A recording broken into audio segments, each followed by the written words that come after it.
wallahi wata rana, ranar litinin da safe kawai sai labari ya yaɗu a garin Madina cewa annabi ya bar duniya, ya rasu. Sahabbai suka ce me? Aka ce annabi ya rasu. Da yawansu wallahi ba su yadda ba. Daga cikinsu waɗanda suka fi imani, suka fi kusanci da annabi, suka rude. Umar ibn Khattab yana daga cikin wanda ya ce bai yadda annabi ya mutu ba, kar wanda ya sake ci annabi ya mutu.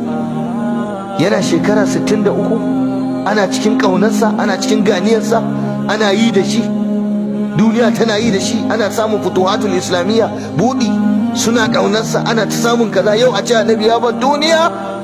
La wallah.